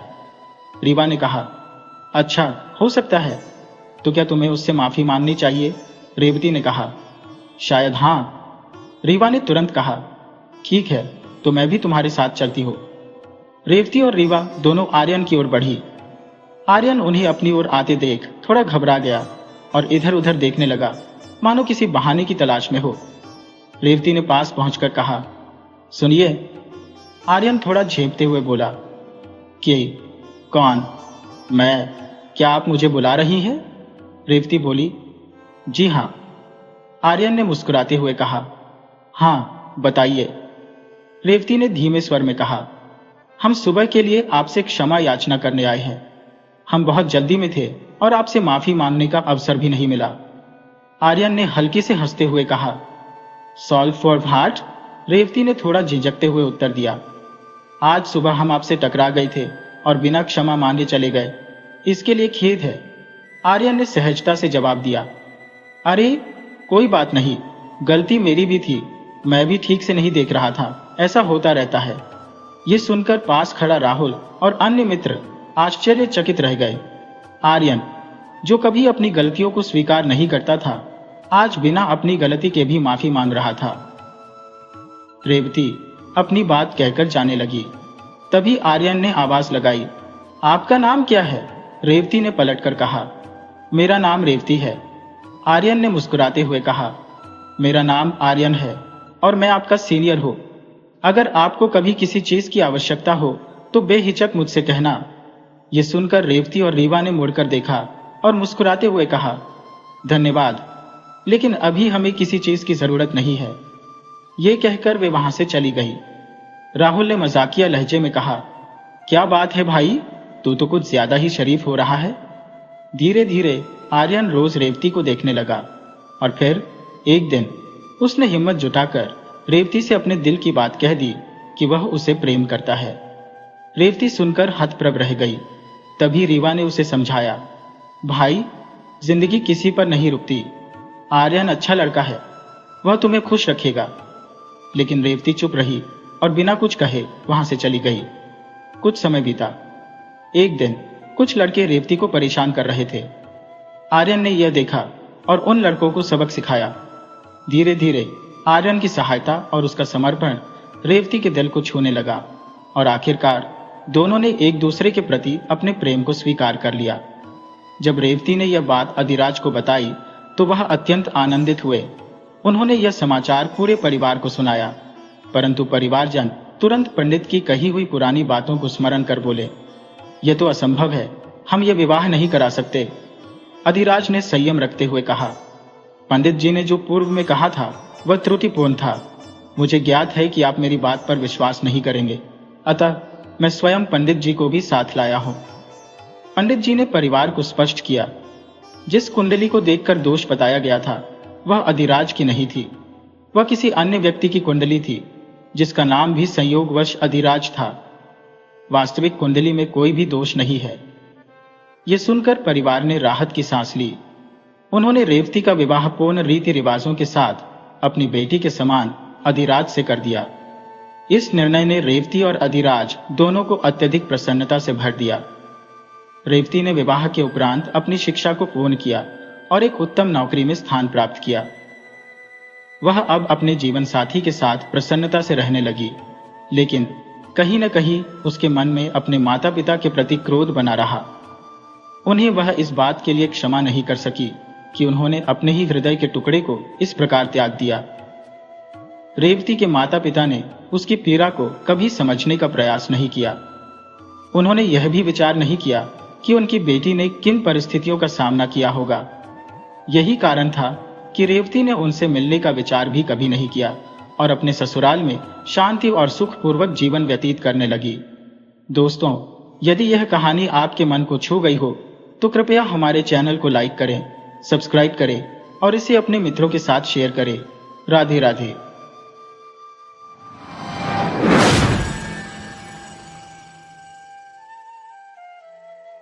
एक बार की बात है कि एक जगह दो राजा राज्य करते थे। उनमें से एक राजा के बहुत सुंदर बेटा था और दूसरे राजा के बहुत सुंदर बेटी थी। दोनों राजाओं के बच्चे शादी के लायक थे, इसलिए दोनों राजा अपने अपने बच्चों के लिए जीवन साथी ढूंढने के लिए लोगों को भेज रहे थे। किस्मत की बात कि दोनों राजाओं के दूत आपस में मिले और बातचीत के बीच उन्होंने एक दूसरे को अपने अपने उद्देश्य बताए। उन दोनों को यह सुनकर बड़ा आश्चर्य हुआ जब उनको यह पता चला कि दोनों के बाहर निकलने का उद्देश्य एक ही था और दोनों राजा भी आपस में एक दूसरे की टक्कर के थे। इस तरह राजकुमार और राजकुमारी का जोड़ा बहुत अच्छा बनता था। जब राजाओं ने अपने अपने दूतों से उनकी बात सुनी तो उन्होंने आपस में बात की और उन दोनों की शादी तय हो गई। एक दिन तय किया गया और दुल्हा दुल्हन के घर पहुंच गया। शादी की रस्में सब बहुत शानदार तरीके से पूरी की गई, लेकिन उनकी खुशियों पर एक बादल छा गया। उनकी खुशी कितने कम समय के लिए थी। जब दुल्हा अपनी दुल्हन को लेकर घर लौट रहा था तो रात को वह एक बागीचे में रुका। इत्तेफाक से वह बागीचा परियों का था। ये परियां रात को वहां आती थी। उस रात जब वे वहां आई तो वहां राजकुमार को देखकर वे उससे प्रेम कर बैठी। उन्होंने उसको अपना बनाने का सोच लिया। उन्होंने उस पर ऐसा जादू डाला कि वह मौत जैसी गहरी नींद सो गया। अगली सुबह राजकुमारी और दूसरे लोगों ने उसको उठाने की बहुत कोशिश की, पर सब बेकार। उन सबको लगा कि वह मर गया था, सो उन्होंने उसका दुख मनाया और उसके लिए रोए, जैसे कि लोग किसी मरे आदमी के लिए रोते हैं जिससे वे अब कभी बात नहीं कर पाएंगे। यह उनके लिए बड़ी मुश्किल की घड़ी थी। तभी वहां पर सूरा ब्रोर और बूढ़ा ब्रोर दो चिड़ियां आई और जहां लोग राजकुमार के लिए रो रहे थे उस जगह के पास ही एक पेड़ की शाख पर आकर बैठ गई और आपस में बातें करने लगी। सूरा ब्रोर बोला, इन लोगों को इस राजकुमार को दफन नहीं करना चाहिए। बूढ़ा ब्रोर बोला, क्यों? सूरा ब्रोर बोला, क्योंकि यह अभी मरा नहीं है, शायद कुछ दिन में ही यह जिंदा हो जाएगा। उनके ये शब्द राजकुमारी के कानों में अमारारत की तरह से पड़े। उसने तुरंत ही यह हुक्म दिया कि राजकुमार के शरीर को वहीं पड़ा रहने दिया जाए जहां वह था। उसने उन सबसे यह वायदा किया कि वह इस हुक्म की वजह उनको बाद में बताएगी। इस हुक्म के अनुसार राजकुमार के शरीर को उसी बागीचे में छोड़ दिया गया और बाकी सब लोग अपने अपने घरों को चले गए। दुखी दुल्हन और उसकी तरफ के लोग एक तरफ चले गए, दूल्हे की तरफ के लोग दूसरी तरफ चले गए। राजकुमारी के माता पिता को अपनी बदनसीब बेटी की बदकिस्मती की बात सुनकर बहुत दुख हुआ। राजकुमारी भी दिन रात रोती रहती। कोई चीज उसको कोई आराम नहीं दे पाती। हर पल वह राजकुमार के लौटने की बाट तकती रहती, पर वह तो आया नहीं। आखिर जब उससे अपना दुख और नहीं सहा जा सका तो उसने अपने पिता से महल छोड़कर इधर उधर घूमने की इजाजत मांगी जहां भी उसकी इच्छा होती। हालांकि राजा उसको इस तरीके से कहीं जाने देना नहीं चाहता था, पर अपने मंत्रियों की सलाह पर उसने उसको जाने की इजाजत दे दी। मंत्रियों का विचार था कि अगर राजकुमारी इसी तरह से यहां कुछ दिन और रही तो कहीं वह पागल ना हो जाए। सो उनकी सलाह पाकर राजकुमारी बाहर घूमने चल दी। वह दुखी सी चारों तरफ घूमने लगी। हर आने जाने वाले वह पूछती रहती, क्या तुमने राजकुमार को कहीं देखा है? क्या तुमने राजकुमार को कहीं देखा है? इस तरह घूमते घूमते और राजकुमार के बारे में पूछते पूछते उसको कई दिन बीत गए, पर कोई भी उसको राजकुमार के बारे में कुछ न बता सका। आखिर उसको एक बूढ़ा मिला। उसने उससे भी यही पूछा, क्या तुमने राजकुमार को कहीं देखा है? बूढ़ा बोला, मैं एक बागीचे के पास से गुजर रहा था कि मैंने वहां जमीन पर एक बहुत सुंदर लड़के को सोते हुए देखा। मुझे यह देखकर बड़ा आश्चर्य हुआ कि उस नौजवान ने आराम करने के लिए ऐसी जगह क्यों चुनी, सो मैं वहां रुक गया। लो, कुछ पल बाद ही मैंने कुछ परियां वहां आती देखी। उन्होंने उसके सिर के नीचे एक जादू की छड़ी रखी तो वह तो उठकर बैठा हो गया और उनसे बातें करने लगा। कुछ देर बाद उन परियों ने वह जादू की छड़ी उसके पैरों के नीचे रखी तो वह फिर से लेट गया और सो गया। मैंने बस यही देखा। मेरी तो समझ में आया नहीं कि इस सब का मतलब क्या था। राजकुमारी बोली, आश्चर्य, क्या तुम मुझे उस बागीचे तक ले जा सकते हो जहां वह नौजवान सोया हुआ था? बूढ़ा बोला, हाँ हाँ, क्यों नहीं। कहकर वह उसको उस बागीचे की तरफ ले गया जहां वह राजकुमार सोया हुआ था। जब वे वहां पहुंचे तो राजकुमार का शरीर वहां दिखने में बेजान जैसा पड़ा हुआ था। राजकुमारी ने देखा कि जादू की छड़ी अभी भी राजकुमार के पैरों के नीचे रखी हुई थी। उसने तुरंत ही वह छड़ी उसके पैरों के नीचे से निकाल ली और उसके सिर के नीचे रख दी। जैसा कि उस बूढ़े ने उसे बताया था, वह राजकुमार उठकर बैठा हो गया। उठते ही उसने राजकुमारी से पूछा, तुम कौन हो? राजकुमारी बोली, मैं तुम्हारी पत्नी हूं।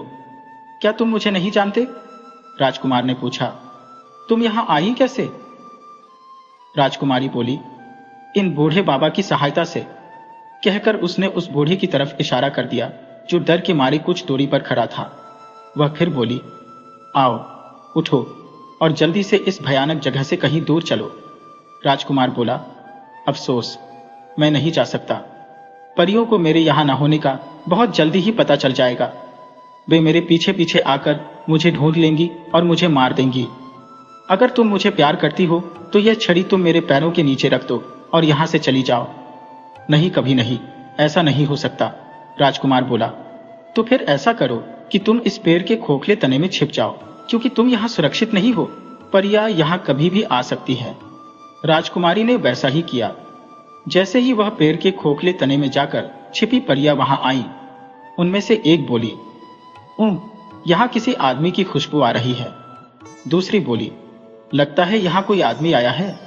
कहकर 2-3 परियां उस आदमी की खोज में इधर उधर गईं जो उनकी जगह देख गया था, पर उनको कोई मिला नहीं। उसके बाद उन्होंने राजकुमार को जगाया और उससे पूछा कि क्या वह किसी आदमी को जानता था जो उसके आसपास घूम रहा हो। राजकुमार ने साफ मना कर दिया कि उसने किसी आदमी को वहां आसपास घूमते नहीं देखा। वे बोली, पर हमारा पक्का विश्वास है कि यहाँ कोई आदमी आया था, क्योंकि आदमी की खुशबू हवा में फैली हुई है। कोई बात नहीं, हम लोग कल यह जगह छोड़कर किसी दूसरी जगह चले जाएंगे। सो अगली सुबह परियों ने सारा बागीचा देखा, क्योंकि वह बागीचा बहुत बड़ा था, और अपने लिए कोई दूसरी जगह ढूंढ ली जहां उनको लगा कि वहां कोई आदमी नहीं आ पाएगा। जब वे वहां नहीं थी तो राजकुमार ने राजकुमारी से कहा, प्रिय, अब तुम क्या करोगी? वे मुझे किसी दूसरी जगह ले जाएंगी और मैं फिर तुम्हें कभी भी नहीं देख पाऊंगा। बहादुर राजकुमारी बोली, नहीं, ऐसा कभी नहीं होगा। तुम देखना, मैं कुछ फूल इकट्ठा करूंगी। तुम जब यहां से जाओ तो इन फूलों को अपने पीछे पीछे बिखेरते जाना, जिससे मुझे पता चल जाएगा कि तुम कहां गए हो। कहकर राजकुमारी ने राजकुमार को एक खास किस्म के फूलों का एक गुलदस्ता लाकर दिया। राजकुमार ने उन फूलों को अपने कपड़ों में छिपा लिया और राजकुमारी फिर से अपने उसी पेड़ के खोखले तने में जाकर छिप गई। कुछ देर बाद परियां फिर वहां आई और राजकुमार को उन्होंने अपने पीछे पीछे आने के लिए कहा। जब राजकुमार उनके पीछे जा रहा था तो वह फूल अपने पीछे फेंकता जा रहा था। अगले दिन राजकुमारी उन फूलों के सहारे चलती गई जब तक कि वह एक बहुत बड़ी और शानदार बिल्डिंग के पास नहीं आ गई, जो एक महल की तरह लग रही थी। ये एक देव का घर था जिसने परियों को भी बहुत तरह के जादू सिखा रखे थे। राजकुमारी बिना किसी डर के उस महल में अंदर चली गई। उसने देखा कि वहां अंदर तो कोई भी नहीं था, तो वह सुस्ताने के लिए एक नीचे से स्टूल पर बैठ गई। करीब 1 घंटे के बाद देव आया। राजकुमारी को देखकर उसने सोचा कि शायद वह उसकी बेटी है, जिसको एक दूसरा देव जबरदस्ती उठाकर ले गया था। वह उसकी तरफ दौड़ता हुआ बोला, ओह मेरी प्यारी बेटी, तुम वापस कैसे आई? उस नीच से तुम कैसे बच पाई? राजकुमारी ने तुरंत ही हालात का अंदाजा लगा लिया। वह बोली, जब वह सो रहा था पिताजी, तब मैं वहां से भाग निकली। कुछ समय तक राजकुमारी देव के पास रही। वहां उसको देव और परिया देव की बेटी ही समझते रहे। वह वहां जो चाहती वह करती थी और जहां चाहती वहां जाती थी। उसकी प्रार्थना पर देव ने उसको कई जादू भी सिखा दिए थे, जैसे किसी आदमी को मरा हुआ कैसे दिखाना, फिर कैसे उसे जिंदा करना, छिपी हुई चीजों का पता लगाना, आदि आदि। एक दिन उसने अपनी ताकत से यह पता लगा लिया कि राजकुमार एक परी के कान के बुंदे में छिपा हुआ है। उसने यह बहाना बनाया कि वह बुंदा उसको बहुत पसंद था, इसलिए वह उसको पहनने के लिए दे दिया जाए। पहले तो परी ने कुछ ना नुकुर की, पर फिर उसको देव की बेटी होने के नाते उस बुंदे को दे देना पड़ा, लेकिन इस शर्त पर कि वह बुंदा वह उसको अगले दिन दे देगी। राजकुमारी इस बात पर राजी हो गई। जैसे ही परी ने उसको अपना बुंदा दिया और वह वहां से चली गई, राजकुमारी ने अपने जादू से राजकुमार को उसमें से बाहर निकाल लिया। राजकुमार ने बाहर आते ही इधर उधर देखा तो राजकुमारी ने उससे पूछा, क्या तुम मुझे पहचानते हो या तुम मुझे नहीं जानते? मैं तुम्हारी पत्नी हूं। तुम्हारे लिए मैंने अपने पिता का घर छोड़ा। तुम्हारे लिए मैंने उस बागीचे में जाने की हिम्मत की जिसमें तुम लेटे हुए थे। तुम्हारे लिए मैंने देव के मकान में घुसने की जरूरत की। क्या तुम मुझे नहीं पहचानते? राजकुमारी बोली, आओ चलें, मैं तुम्हें अब बताऊंगी कि तुम्हें क्या करना है। देव और उसके सब आदमी यह समझते हैं कि मैं उसकी बेटी हूं, जिसे कोई दूसरा देव उससे जबरदस्ती छीन कर ले गया था। अब मैं तुम्हें अपने पिता देव के पास ले जाऊंगी और उससे कहूंगी कि जब मैं उस भगाने वाले देव से बचने की कोशिश में भाग रही थी तो तुम मुझे मिल गए। तुम्हारी सुंदरता देखकर मैं तुम्हारे ऊपर रीझ गई और मैंने तुमसे शादी कर ली। मैं उसको यह भी बताऊंगी कि तुम एक शाही खानदान के हो, इसलिए वह हमारी शादी को मान ले। जब वह यह सुनेगा तो वह बहुत खुश होगा। तुम डरना नहीं, आओ और देखो कि क्या क्या होता है। राजकुमारी की बात ठीक निकली। पिता देव अपनी बेटी की शादी की बात सुनकर बहुत खुश हुआ। उसने अपनी बेटी की शादी की खुशी में एक बहुत बड़ी दावत दी, जिसमें उसने सारी परियों को बुलाया। राजकुमार और राजकुमारी देव के पास कुछ हफ्तों तक आनंद से रहे। फिर राजकुमार ने देव से अपने माता पिता से मिलने की और राजकुमारी को भी उनसे मिलवाने की इच्छा प्रकट की। हालांकि देव उन दोनों को अपने पास ही रखना चाहता था, पर फिर उसको राजकुमार को घर जाने की इजाजत देनी ही पड़ी। उसने उनके लिए बहुत सारी भेंटें इकट्ठी करके उनके साथ रख दी और उनसे जल्दी वापस आने के लिए कहा।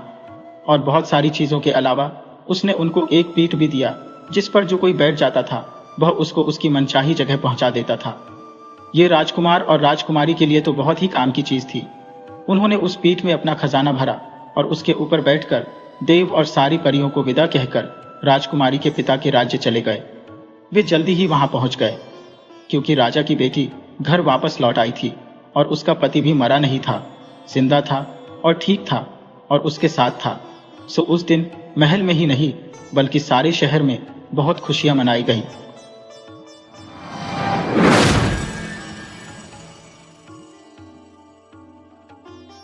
एक समय की बात है, एक गांव का नौजवान राजा की फौज में भर्ती हुआ। जिस समय उसके देश के राजा की लड़ाई दूसरे देश के राजा के साथ हुई, वह अन्य सिपाहियों के साथ बड़ी बहादुरी से लड़ा और हमेशा सबसे आगे ही रहा।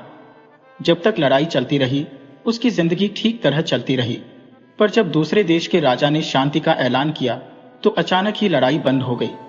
अब राजा को इतनी सारी फौज की जरूरत नहीं थी, अतः उसने बहुत से सिपाहियों को फौज से निकालने की आज्ञा दे दी। राजा के सेनापति को मजबूरन बहुत से नौजवानों को सेना से निकालना पड़ा। निकाले गए सिपाहियों में वह नौजवान भी था। नौकरी से निकलने के बाद उसे वापस अपने भाइयों के पास जाना पड़ा, क्योंकि उसके माँ बाप की मृत्यु हो चुकी थी। जब उसने कुछ समय तक उनके पास रहने की इच्छा व्यक्त की तो उसके दोनों भाई उसे लंबे समय तक अपने पास रखने के लिए तैयार नहीं हुए। वे बोले, हमारा तो अपना ही खर्चा बड़ी मुश्किल से चलता है, हम तुम्हें कैसे पाल सकते हैं। अब गांव छोड़कर जाने के अलावा और कोई रास्ता उस नौजवान के सामने नहीं था। आखिर दुखी मन से उसे अपना गांव छोड़ना पड़ा। साथ ले जाने के लिए उसके पास अपने हथियार थे, जो उसे फौज में भर्ती होने पर मिले थे और फिर फौज से निकालने पर उसे ही दे दिए गए थे। अपनी बंदूक कंधे पर रख वह गांव से चल पड़ा। चलते चलते ऐसी जगह पहुंचा जहां पर घने पेड़ों के अलावा और कुछ नहीं था। वह बहुत थक गया था, अतः वहीं पर एक घने पेड़ के नीचे आराम करने के लिए बैठ गया और अपने भाग्य के बारे में सोचने लगा कि न तो मेरे पास पैसा है और न ही मुझे कोई हुनर ही आता है। अब मैं कौन सा काम खोजूं? अब तो मुझे भूखा ही मरना पड़ेगा। इसी समय हवा का एक तेज झोंका आया। जब उसने चारों ओर नजर दौड़ाई तो अपने सामने एक अजनबी को खड़ा पाया, जिसने हरे रंग का बड़ा ही सुंदर गाउन पहन रखा था और शक्ल से बड़ा अमीर दिखाई दे रहा था, पर उसका एक पैर घोड़े के पैर की तरह था। वह आदमी बोला, मुझे मालूम है कि तुम इस समय क्यों परेशान हो। तुम्हें मैं ढेर सारी दौलत दूंगा, पर उससे पहले मैं तुम्हारी परीक्षा लूंगा। कहीं तुम मेरी सारी दौलत बर्बाद तो नहीं कर दोगे? तुम किसी से डरोगे तो नहीं? नौजवान सिपाही बड़े गर्व से बोला, एक सिपाही और डर, ये दोनों बातें साथ साथ नहीं चलती। तुम मेरी परीक्षा लेकर देख सकते हो। अजनबी बोला, ठीक है, अब तुम अपने पीछे मुड़कर देखो। नौजवान ने अपने पीछे मुड़कर देखा तो पाया कि एक बड़ा रीछ उससे कुछ दूरी पर खड़ा उसे घूर रहा था। जैसे ही वह नौजवान पलटा, वैसे ही वह रीछ उस पर झपटा। नौजवान सिपाही ने झट से अपनी बंदूक तानी और उस पर गोली दाग दी। देखते ही देखते रीछ उसी समय वहीं ढेर हो गया। यह सब देखकर वह आदमी बोला, अब मुझे यकीन हो गया कि तुम सचमुच एक बहादुर नौजवान हो, पर मेरी भी एक शर्त है जो तुम्हें पूरी करनी होगी। अगर मेरी आत्मा इसकी अनुमति देगी तो मैं तुम्हारी शर्त जरूर मानूंगा। नौजवान बोला। हरे गांव वाला अजनबी बोला, यह तुम खुद ही देख लेना। मेरी शर्त यह है कि आने वाले 7 वर्षों में तुम न नहाओगे, न ही दाढ़ी और सिर के बाल कटवाओगे, न ही हाथ तथा पैरों के नाखून काटोगे और न ही ईश्वर की पूजा करोगे। मैं तुम्हें स्कर्ट और बड़ा सा कोट दूंगा जिसे तुम इन 7 सालों तक पहनकर रखोगे। अगर तुम इन 7 सालों के बीच में ही मर जाते हो तो तुम मेरे हो, पर अगर तुम जीवित बच जाते हो तो मैं तुम्हें अपनी शर्त से आजाद कर दूंगा और इतना सारा धन दूंगा जिससे तुम सारी जिंदगी आराम से गुजार सकोगे। तुम्हारी कोट की जेबें हमेशा धन से भरी रहेंगी। नौजवान सिपाही, जिसे अपना भविष्य अंधकारमय दिखाई दे रहा था, ने कुछ देर सोच विचार करने के बाद उस अजनबी की सारी शर्तें मान ली। तभी उस अजनबी ने मरे हुए रीछ की खाल उतारी और उस नौजवान के हाथों में देकर बोला, आज से यही खाल तुम्हारा ओवरकोट है और यही तुम्हारा बिस्तर। आज से तुम किसी और बिस्तर पर नहीं सो सकते। फिर उसने वही खाल उस नौजवान के कंधों पर डाल दी और उसे एक नया नाम भी दे दिया। वह नाम था रीछ की खाल वाला। इतना कहने के बाद वह अजनबी अचानक कहीं गायब हो गया। नौजवान सिपाही ने जब उसे कंधे पर डाला तो वह एक ओवरकोट बन गया, और जब उसने इस ओवरकोट की जेब में हाथ डाला तो देखा कि उसकी जेब में पैसा ही पैसा था। उस अजनबी की बात सचमुच ही सच निकली। अब वह नौजवान सिपाही भी उस घने जंगल से बाहर निकला। उसने मन ही मन सोचा कि अपनी मजबूरी के कारण उसे उस शैतान की सारी शर्तें माननी पड़ी है। वह ईश्वर की प्रार्थना भी नहीं कर सकता, पर वह इस धन से गरीब लोगों का भला तो कर सकता है। इतने सारे धन का उसे क्या करना। 1 साल तो किसी तरह बीत गया, पर दूसरा साल शुरू होते ही उसका सारा मुंह दाढ़ी और सिर के बालों से ढक गया। हाथों और पैरों के नाखून भी बहुत बढ़ गए। महीनों न नहाने की वजह से पूरा शरीर मिट्टी से भर गया था। जो कोई भी उस नौजवान को देखता डर कर भाग जाता, पर जब वह अपनी जेब से निकालकर लोगों को पैसे बांटता तो कुछ उससे पैसे लेने उसके पास आ जाते थे। वह उन सबसे अनुरोध करता कि वह ईश्वर से उसके लिए प्रार्थना करें कि वह इन 7 सालों के बीच में मरे नहीं। पैसे लेने वाले लोग उसके लिए प्रार्थना करते। वह जहां कहीं भी रहने की जगह ढूंढता तो घर का मालिक डर के मारे उसे अपने घर में जगह देने से भी कतराते थे। अगर वह किसी सराय या होटल में जाता तो मालिक उसे दूर से ही भगा देते, पर जब वह उन्हें ढेर सारा पैसा दिखाता तब कहीं जाकर उसे रहने के लिए कोई अकेला सा कमरा भी दे देते। इसी तरह धीरे धीरे 3 साल बीत गए और चौथा साल शुरू हो गया। अब तो उसकी शक्ल बहुत ही भयानक हो गई। रीछ के बालों के कोट की तरह ही उसकी सारी शक्ल हो गई। लोगों को यह पहचानना भी मुश्किल हो गया कि वह कोई आदमी है या 2 पैरों वाला कोई वनमानुष। चौथे साल में एक बार घूमते घूमते एक सराय में कुछ दिन रहने के लिए वह पहुंचा, पर सराय के मालिक को केवल उसकी आवाज ही सुनाई दी। उसका चेहरा उसे दिखाई नहीं दिया। उसके पास खड़े रहना भी उस सराय के मालिक के लिए मुश्किल हो गया, क्योंकि उस नौजवान के शरीर से बहुत बदबू आ रही थी। उस सराय के मालिक ने अपनी सराय में तो क्या अपने अस्तबल में भी उसे ठहरने की जगह देने से इनकार कर दिया, क्योंकि उसे डर था कि कहीं इस आदमी की शक्ल देखकर उसके घोड़े अस्तबल छोड़कर न भाग जाए। जब नौजवान सिपाही ने उस सराय के मालिक के सामने ढेर सारा पैसा रखा तो उसने सराय से दूर नौकरों के लिए बनाए गए कमरे में उसे रहने की अनुमति दे दी, पर उससे वचन लिया कि वह जब तक वहां रहेगा तब तक अपने कमरे से कभी बाहर नहीं निकलेगा, नहीं तो उसके डर से कोई भी उस सराय में रहने नहीं आएगा। नौजवान सिपाही ने उसकी सारी शर्तें मान ली, पर जब शाम के समय नौजवान सिपाही अकेला अपने कमरे में बैठा सोच रहा था कि उसके 7 साल पूरे क्यों नहीं हो रहे हैं, वह इतनी भयंकर जिंदगी और कैसे जी सकता है, तभी उसे अपने बराबर वाले कमरे से किसी आदमी के जोर जोर से रोने की आवाज आई। वह बड़ी ही दयालु प्रकृति का इंसान था, अतः अपने कमरे का दरवाजा खोलकर बाहर निकला। उसने देखा कि 7 वाले कमरे में एक बूढ़ा आदमी अपना सिर पीट पीट कर रो रहा है। रीछ की खाल वाला वह नौजवान उसके पास पहुंचा तो उसकी चीखें बाहर तक सुनाई देने लगी। वह बूढ़ा डर के मारे अपने कमरे से भागना चाहता था। तब नौजवान सिपाही ने उसका हाथ पकड़कर उसे भागने से रोका और बड़े ही प्यार से उसके रोने का कारण पूछा। उस रीछ की तरह दिखाई देने वाले आदमी से इंसानों की आवाज में बात करने पर बूढ़े आदमी का डर कुछ कम हुआ। उसने बताया कि वह जुए में सब कुछ हार गया है। उसके पास अब एक पैसा भी नहीं है। वह सराय का बिल भी नहीं चुका सकता। अब उसे इस सराय का मालिक जेल भेज देगा।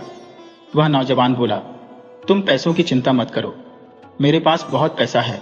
इतना कहकर उसने अपनी जेबों से ढेर सारा पैसा निकालकर उस बूढ़े के हाथों में रख दिया और बोला, अब तुम्हें रोने और दुखी होने की जरूरत नहीं है, तुम इससे सराय का पैसा चुका सकते हो। इतना कहकर उस नौजवान ने उस बूढ़े को और ढेर सारा धन अपने घर ले जाने के लिए दिया। बूढ़ा उस रीछ की खाल वाले का बहुत ही शुक्रगुजार हुआ और बोला, तुम्हारे इस उपकार के बदले में मैं अपनी किसी भी एक बेटी से तुम्हारा विवाह कर दूंगा। तुम मेरे साथ मेरे घर चलकर अपनी इच्छा की लड़की चुन सकते हो। पहले तो वह नौजवान उस बूढ़ी की बात पर राजी नहीं हुआ, क्योंकि उसे मालूम था कि कोई भी लड़की उससे शादी करने के लिए तैयार नहीं होगी, पर बूढ़ी के आग्रह पर उसके घर जाने के लिए तैयार हो गया। जब वह उसके घर पहुंचा तो बूढ़ी ने अपना फैसला अपनी बेटियों को सुनाया और उनमें से एक से उस रीछ की खाल वाले से शादी करने को कहा।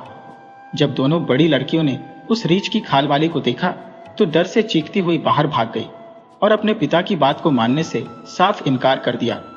फिर उस बूढ़े ने अपनी छोटी बेटी को बुलाया।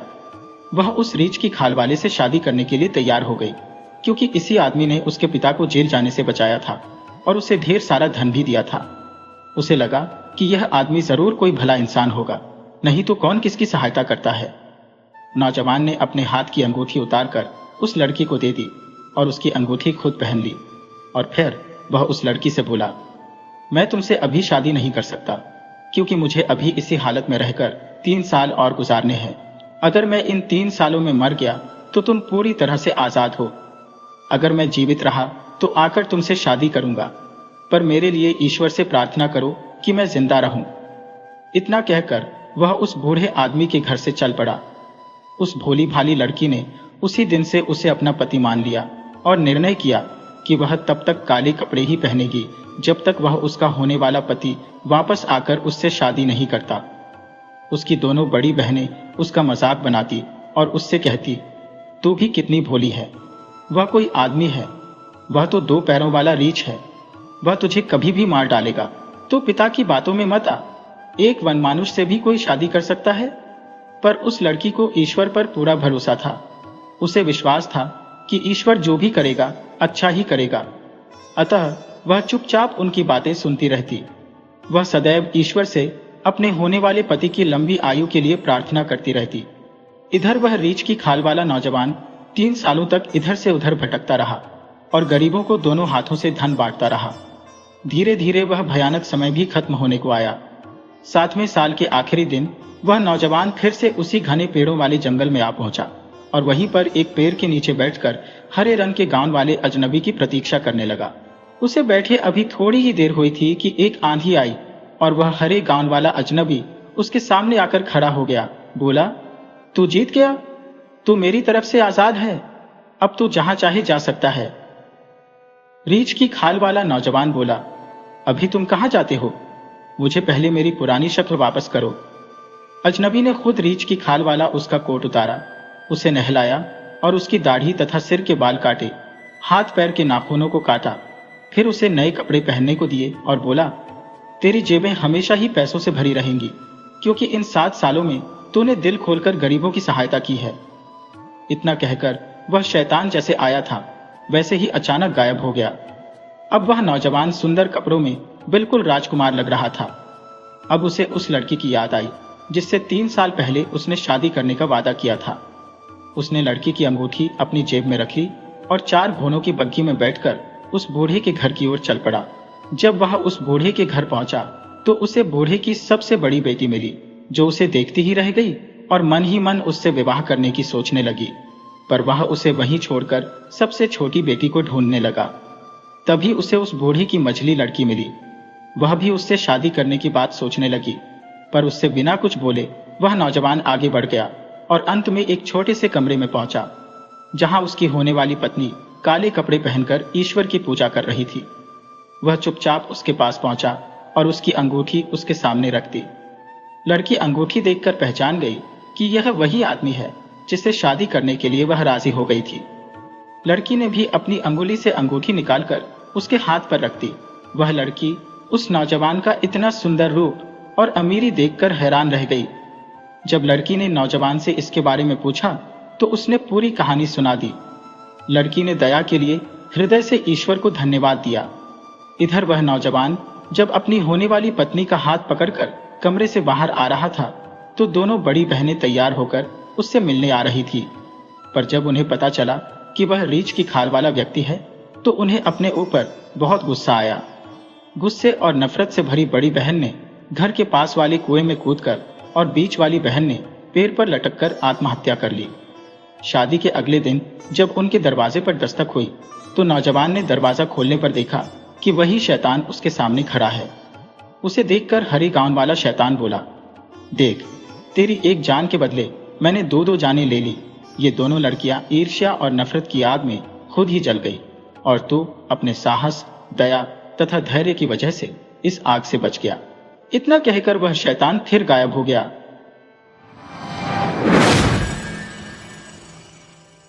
वीडियो अच्छी लगी हो तो इसे लाइक करें और ऐसी ही मज़ेदार कहानियों के लिए चैनल को सब्सक्राइब करें और बेल आइकन दबाएं। ज़्यादा से ज़्यादा अपने दोस्तों को शेयर करें। धन्यवाद।